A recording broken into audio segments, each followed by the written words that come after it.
All right, here we are, Jon and Will from Men Talking Mindfulness. We're doing our recap ASAP or our preview for those of you who are listening to this for our episode on Everyman Mindfulness. And we had listener guests, Daryl Roy and Randy Bach, on the show.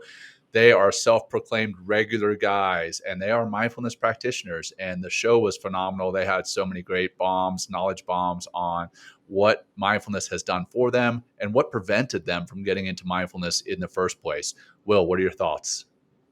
Well, I enjoy how Randy, right from the beginning, or even before our kind of pre-show green room, how he was talking about, the world was just he was having a shitty day, and everything seemed to be going wrong, and and then in the show he kind of got into that's kind of his ego.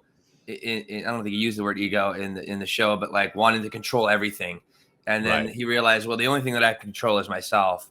And then we started talking and unwrapping how he does that with the mindfulness practices. And he mentioned, the 4-7-8 breath, or just realizing where he is by controlling his breath. Daryl brought in the same kind of sentiments as far as being present. Daryl said that word. I mean, to hear these regular guys and men's men talk about being present, talk about finding peace, it is really music to my ears, and really shows the work that we're putting out there in the world. So how about Right. you, John? Yeah.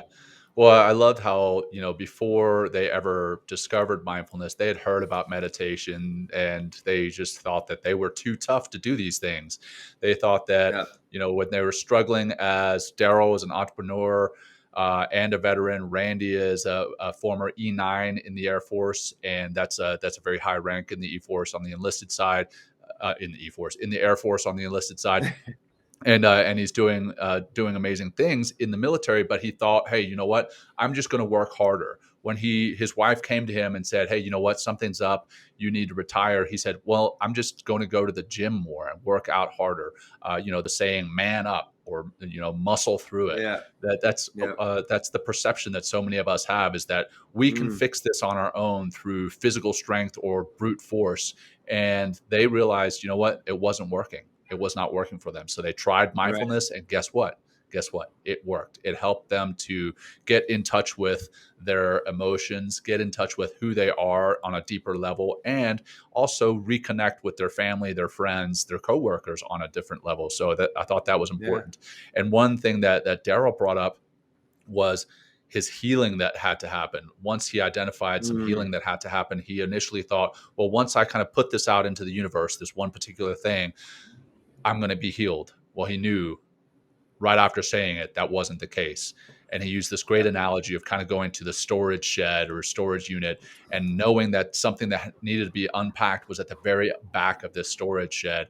And to get to that, you've got to pull everything else out, and it takes a while. And when you do pull everything Yeah. else out, it's going to be messy for a while. I love Yeah. that. So these Yeah. guys just crushed the episode, and they're Yeah. phenomenal guys. I really enjoyed everything that they had to say. Anything else on your side, Yeah. brother? One thing I'll mention is I enjoyed how they started from practicing mindfulness. They realized that they gave a tremendous amount of effort and respect and, and their best self to their work. And Mm, then they would come home and then use the word litter. They would just kind of litter over their family. They weren't as important as the protector, the protective provider kind of man box, place that we put ourselves in, into the esteem role, into that social status, into the money, into where we are in the kind of the corporate hierarchy.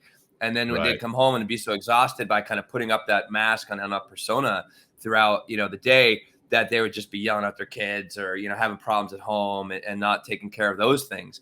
And then Daryl, I think, mentioned, he's like, whoa, I don't want he mentioned his son. He has 3 kids, and he had one boy, I think, at least one boy. And he goes, I don't want my son to be like that. So he began Right. to flip the script once he began to become more aware of himself, right, emotionally and Right. physically, and in his relationships, to be like, whoa, I can't be like this in my family. So he kind of flipped it all around and started taking care of his family more. And naturally, he Right. started to just be more of a better boss and a better leader in the organization that he started, 3D Media. So It's fascinating. counterintuitive. Really, I love to hear this. Yeah. Yeah, I love to hear these epiphanies that they've had. Just by Yeah. being mindful, just by being more present. And if you're more present, then you're going to be more present to your emotional self, and there you'll be probably more likely to understand how you're acting in the world and why you're being an asshole. in some cases, you know? Absolutely. Yeah. Absolutely. Phenomenal Yeah. episode. Really enjoyed it. And definitely love to see the change that mindfulness is making in them, and the change that Yeah. mindfulness is making in us, and the change that mindfulness is making in the rest of our audience. So thank you for In the being part of world. our audience. Yeah. Thank you for checking out, and check out this episode when you get a chance. Peace. Peace.